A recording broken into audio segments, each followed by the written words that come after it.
here's the other thing that we do as men is, I used to notice when I would take my kids to school, and I have all girls, and that's why I have the gray hair. I have all girls. But people would ask little girls, what do you want to be when you grow up? And a little girl could say, I want to be a mom, and that was a great answer. But little boys never said, I want to be a dad, or I want to be a husband. Little boys would say, I want to be a football player, or I want to be a fireman, or I want to be a policeman. And so I think early on as men, we're indoctrinated, we're identified by what we do is who we are. I was doing an interview 7 or 8 years ago, talking to a lady, and one of her questions, she goes, okay, so you do stand-up, you write books, you paint, you host TV shows. Which one are you? And I thought, well, that's a weird question. I've never been asked that before. And I said to her, I said, well, the things you've named are all things that I do. And I love the things that I do. I feel like the luckiest. I don't know why I can do them. I can just do them. It is a gift. And so many of you hear what you do for a living. It's a gift. I can't even take credit for being good at anything because I don't know why I can do it. I can just do it.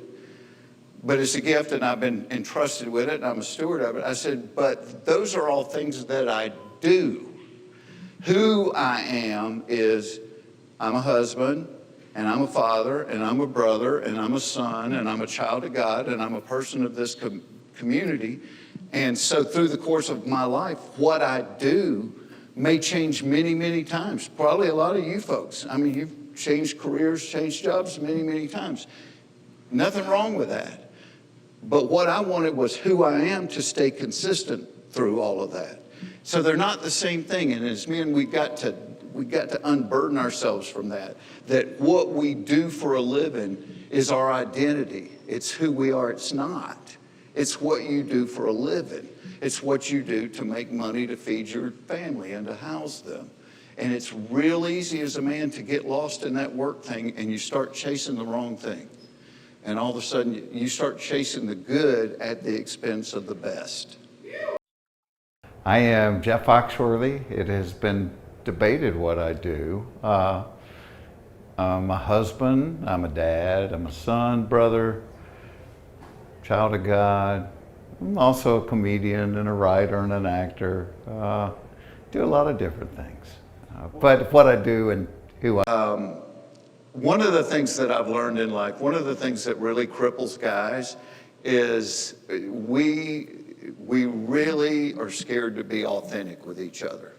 We're really scared to tell somebody, hey, I'm struggling with this, or this scares me, or I'm worried about that, because that's not what a man does. Man just handles everything.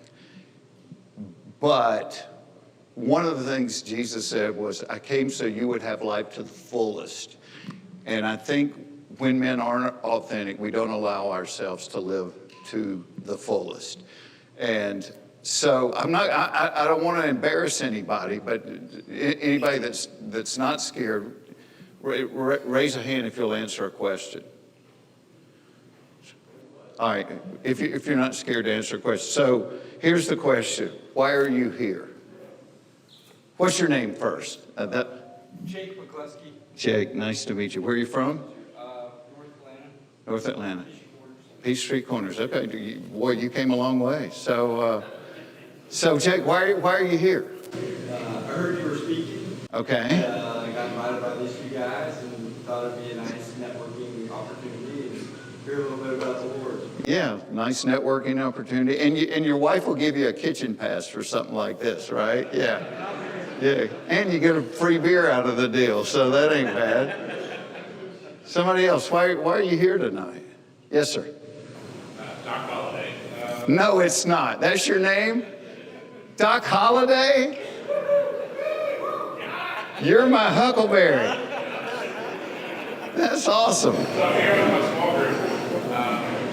And just why I'm here is I knew this was a great opportunity for men and fellowship. Yeah, man.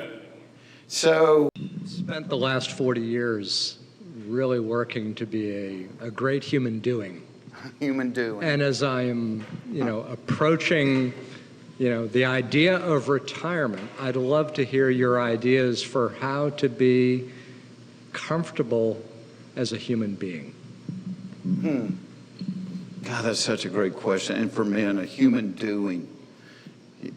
And it kind of goes back to that idea. And we even do that with God.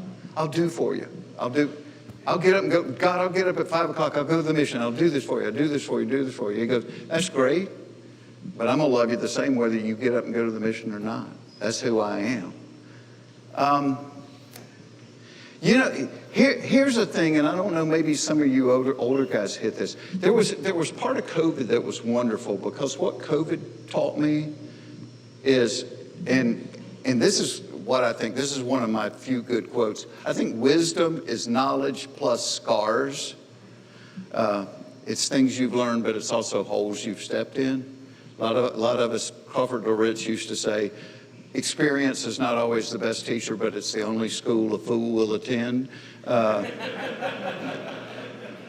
learned a lot of things the hard way. But when COVID hit, it made me realize, crap, I'm not in control of anything.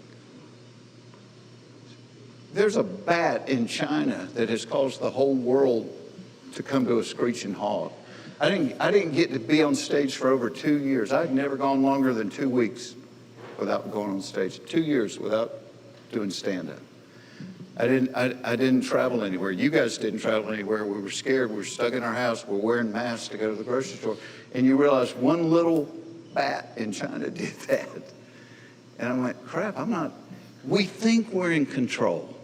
That's a lie we tell you. Guys, you're not in control of anything. You're not in control of somebody driving over the center line tomorrow and ruining your life forever. We all hang by a thread. Every single day is a gift. And I think the greatest secret in life, if I was to teach men go, what's the secret to life? I would tell you that it's this. Let it go.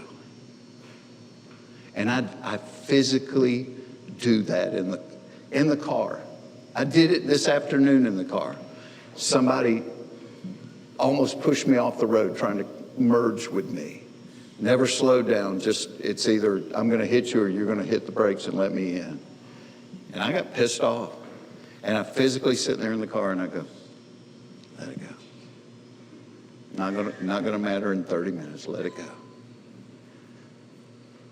And guys, that is the secret of life. There's a God and you're not it. You're not it. You're not in control. And he loves you to death, but he's in control. He tells you that. He goes, my thoughts are not your thoughts. My ways are not your ways. I created you. You're not in control. And the crazy thing is, that's freeing. So it's like, okay, I'm just freed up to... I need a stool. How are you guys? Oh, wow, that was quick. Awesome. Go Dogs. We can call them if you want to. Welcome. I know maybe some people showed up because I'm a comedian, but I'm not going to do comedy tonight. But it's something I love. But I will tell you this joke that Jay Leno just told me. Because like people always come to my show and they're like, crap, I laughed for an hour and a half and I can't remember anything you said. And I'm like, good, because you'll come back again and pay to do it again. So, but Leno told me this joke. So here's a joke you can take home. It's totally clean. You can take it anywhere. So man and a woman married for 25 years. The wife dies. As they're carrying her casket into the church, they cut the corner too close and they slam it against the corner, slam the casket against it. And when they do, they can hear, and they're like, holy cow, and they set it down and they open it up. She's alive. She steps out of the thing, she's totally fine. She lives 25 more years. She dies again. They're carrying her casket into the church, and the husband says, watch the corner, watch the corner.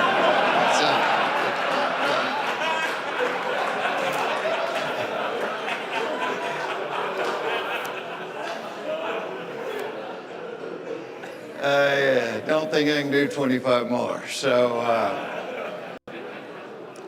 one of the things that I really enjoy in life is kind of mentoring men. And I think it's heavily influenced because I grew up without a dad. And that was the thing that I really craved as a kid was having a dad. And my dad left. My dad was, he was really good at chasing tail. And he was married 6 times and had like 1,000 affairs in between. But when your parent leaves, no matter what they say, what you feel as a kid is, I wasn't worth sticking around for. I wasn't enough. And it kind of stays with you. That may be why I'm a comedian. I don't know, is to try to get people to like me because I didn't feel like I had that value. But, you know, our generation, man, I tell everybody I love them. That's the crazy thing, Doc, you know, about being big bad men is all the guys in my small group, we text each other, and that's the way these men sign off. I love you, dude. Love you, buddy. That's kind of awkward for guys to do, but get a small group. Find a group of guys. Now, if you, to start with, just talk about, hey, here's what I struggle with being a dad, or here's what I struggle about in marriage, or whatever, and then go and study the book of John or whatever. But just meet with a group of guys and do life together. You will thank me. You will come up to me in heaven and you will thank me and go, man, thanks for suggesting that. Anybody else? Doc, you already had your shot. Look how big this dude is, and I'm mouthing off at him. Take away time. So if you have a moment to like sit down and have breakfast with your dad, I know he's gone. What do you talk about? Holy cow. You know what? I really struggled with that. My dad, before my dad left, he was actually like a deacon in the church. And he used to go around and witness at prisons. But then when my little brother was born, while my mom was in the hospital, he got caught in bed with a church organist. True story. So he was consistent.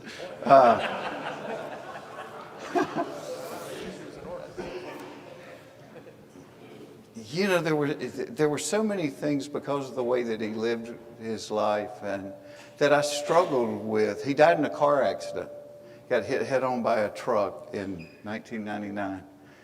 And I just struggled because I was like, well, crap, if he was a deacon in the church, he had to love you, but he went so far off the rails. You know, he had no guardrails. Anybody got a Bible here? Somebody? I can pull one up on my phone, but anyway, when he died, my grandmother gave me his Bible, and it only had one verse in the front, and it was John 5:24. But it's talking about once you believe in Jesus, it's a completed transaction. You have crossed over from life into death.